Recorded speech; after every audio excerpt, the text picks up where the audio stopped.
Hi everyone. I hope you are all doing well. I just wanted to update us on a couple of things with the class and look forward to the next couple of weeks. We are at midway point through the semester. This is kind of the midway point, Module 5, the midway point through the semester for this course. You guys are doing it. You are in it. You're doing awesome. So keep moving forwards. I know that both as a student and as an instructor, um, this is kind of the time of year where things tend to get a little bit stressful. Things tend to get a little bit more challenging. The newness of the semester has worn off, and now we're kind of in the thick of it. So keep moving forward. Bear down. You can get there. You can do it. And before we know it, it will be the end of March and then April, and then it's just kind of a downslide to the end of the semester. So please be planning mindfully for the next couple of months and keep moving forwards. And always feel free to email me any thoughts or questions. Looking ahead for this class and a little bit of feedback. So with your reference listing assignment, everyone who turned a reference listing assignment in should have it back with a grade and feedback now on it. Please make sure you see my feedback and my comments, okay? If you turned a document into Blackboard, then you have comments that I made directly to your document that you submitted to Blackboard. You should be able to see those just fine. If you can't, please email me, but make sure that you look for them for a couple minutes. They should be there.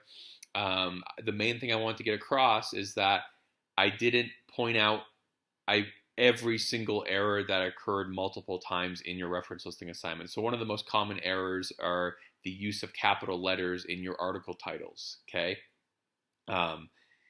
And a lot of people had that error, but I didn't point it out every time it happened on your reference list.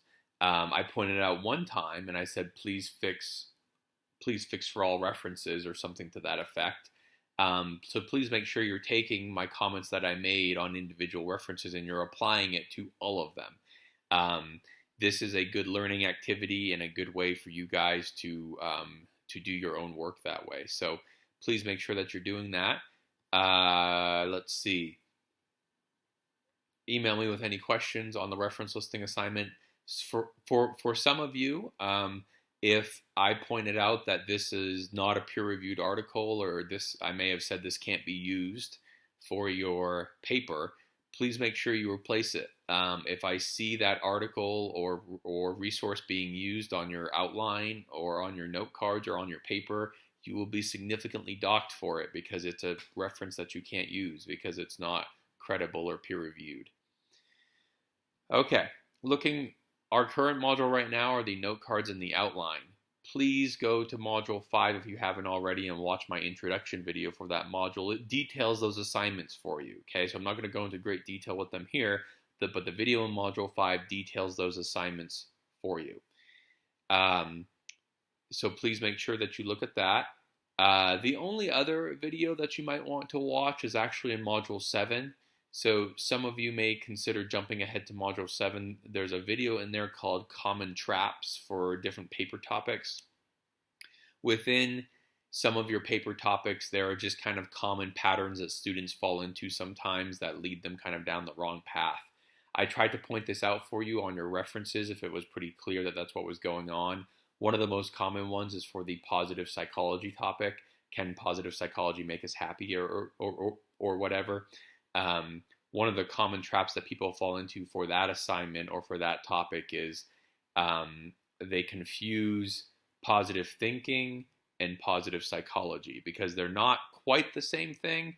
Positive thinking is part of psychology, but positive psychology is not necessarily positive thinking. So people kind of lump those things together or lump well-being or stress management together with positive psychology, and it's not always that clear cut. So common trap that sometimes people can fall into. So I encourage you to jump ahead to Module 7 and maybe watch that video too. There's a few other topics with common traps that people fall into sometimes too. The discussion board. There is a discussion board for Module 5. It's just a check-in. Hey, how you doing? Let's reflect on the class thus far a little bit. You have to make 2 posts in order to get full credit for that discussion board, which is 10 points. So it's essentially 5 points per post and up to 10 points. So please make sure that you do that. I think that's about it, everybody. Please email me with any questions um, or thoughts, and I hope you're all doing well and keep working hard. We will get there. After this module, Module 5, we have a little bit of a break because we just have a couple quizzes with some reading material that you have to do. That module lasts for 1 week. So, again, email me with any questions or thoughts. Thanks.